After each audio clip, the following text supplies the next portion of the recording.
ગુરુજી હા બેટા. હા મને આ વાતાવરણ શાંત સુંદર રળિયામણું લાગે છે. હા બેટા, આ તો બધી અંધેરી નગરી, એમાં એક ગટ્ટુ નામનો એક ગાંડો રાજા રહે છે. રે છે હા એવું ગુરુજી? હા બેટા. તો મને તો ગુરુજી અહીંયા રોકાવાની બહુ ઈચ્છા થાય છે. બેટા અહીંયા તો છે ને 3 રૂપિયા બધું કિલો મળે છે. શક્કર, ગોળ, ઘી, કાજુ બદામ અને એવું 3 રૂપિયા બધું કિલો મળે છે. બધું 3 રૂપિયા કિલો મળે ગુરુજી? હા બેટા. તો ગુરુજી મને અહીંયા રોકાવાની બહુ ઈચ્છા થાય છે. એવું છે ગુરુજી બેટા? હા ગુરુજી, હું જરીક અહીંયા રોકાઈને બધું સસ્તું ને સારું ખાઈ કરીને જરીક બોડી વોડી બનાવી લઉં પછી આવું તમારી જોડે ગુરુજી. સારું બેટા. બેટા હા તો એ રોકાતે કઈ વાંધો નહીં, પણ ગમે ત્યારે તું મારું કામ ગમે થાય ને તો મને યાદ કરજે. હું અડધી રાતે બી ઊભો થઈશ. ભલે ગુરુજી. હા તો ગુરુજી તમે નીકળો, હું અહીંયા રોકાવું છું. સારું બેટા, રહેજે ને શાંતિથી. હા ગમે તે થાય ત્યારે હું તમને યાદ કરીશ. સારું. યાર શું વાત આપો.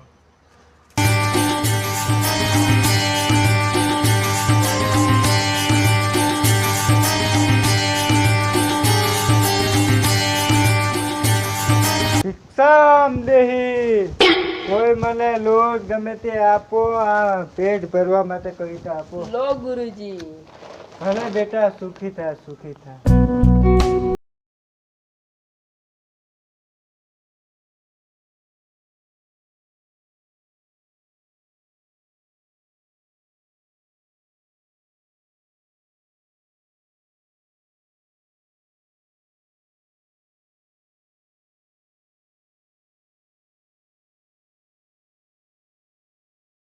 હા શું થયું બેટા?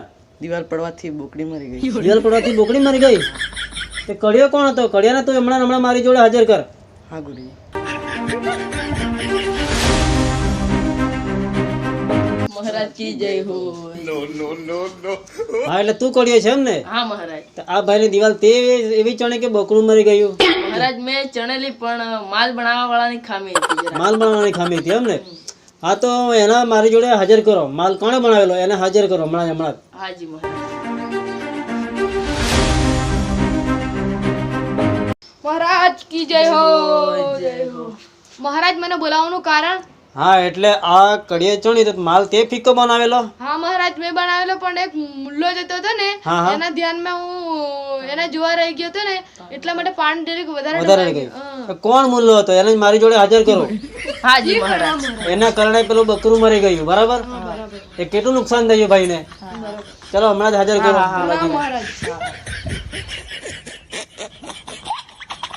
મહારાજજી આ મુલ્લાને હું લઈ આવ્યો. આ મુલ્લો છે એમ ને? તો તારા કારણે પેલા ભાઈનું બકરું મરી ગયું. બરાબર? તો તું કેમ એ રસ્તા વચ્ચે છરકેલો? તો પેલા ભાઈથી પાણી વધારે રેડાઈ ગયું માલમાં. હું દુકાને જતેલો. દુકાને જતેલો? તો બી પણ તારે ફાંસી મળશે. આને ફાંસી આપી દો. ચાલો ના આવું ના કરશે. આને ફાંસી જ મળશે. ચાલો લઈ ગયો. કેમ કે એના કારણે બકરું મરી ગયું પેલા ભાઈનું. હા મહારાજ. દિવાલ પડી એટલે દિવાલનો માલ ઢીલો થઈ ગયો એટલે બકરું મરી ગયું. મહારાજ આને તો ફાંસીની સજા જ આપો.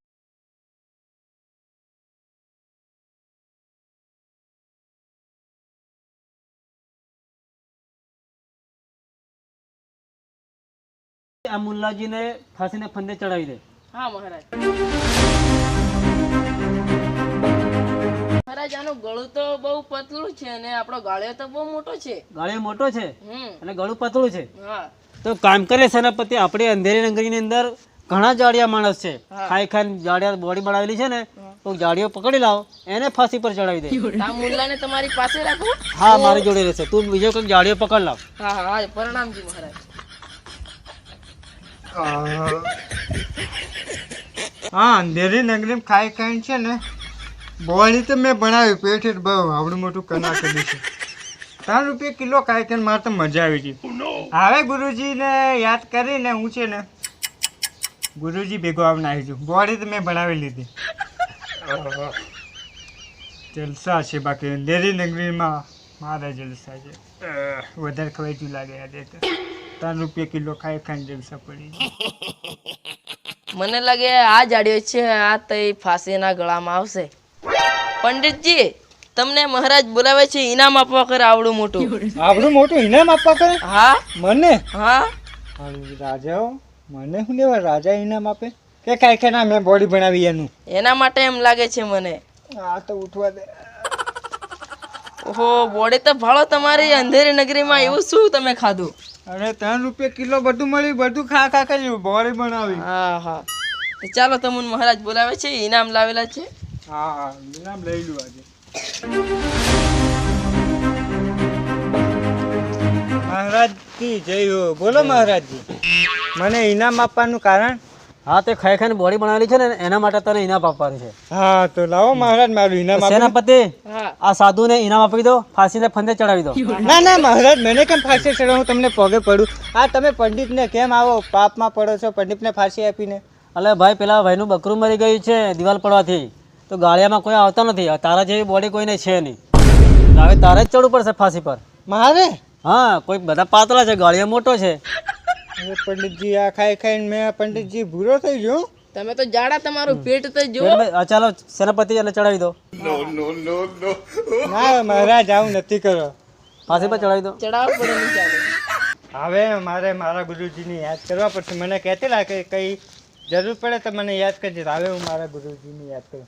ગુરુજી કી જય હો. એટલે મારા ચેલાનો અવાજ લાગે છે કે બડા બૂમ થાય છે, કે ઝઘડો બગડો થયો, કે ફાંસીની સજા આપવા કરે એમ લાગે. એવું લાગે છે કે ચાલો જવું જ પડે મારે, ના ચાલે મારા સાધુ પાસે. જી ગુરુજી તમે આવી જા. હા હા બેટા.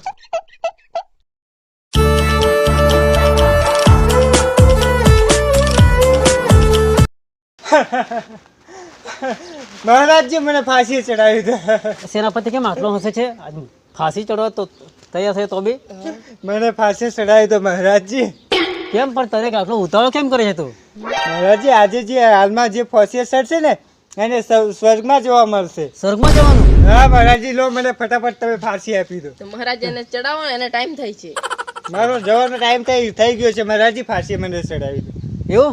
હા મને સ્વર્ગમાં જોવા મળશે. બસ કર. ના મહારાજી મને ફાંસી આપી દો, તમે મારે સ્વર્ગમાં જવાનું છે. ના મહારાજજી મને ફાંસી આપી ના દો. ના ના મહારાજ મને ફાંસી આપો, મારે સ્વર્ગમાં જવાનું છે. હા હા અંધેરી નગર રાજા કોણ છે? હું છું ને. હા તમે.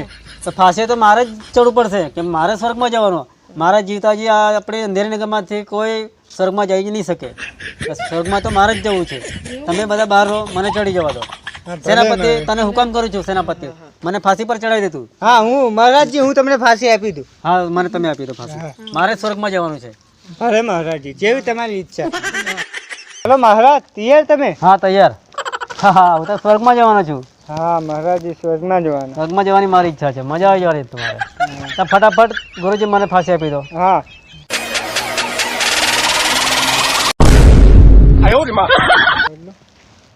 રાજાજી ગયા. રાજાજી કી જય હો.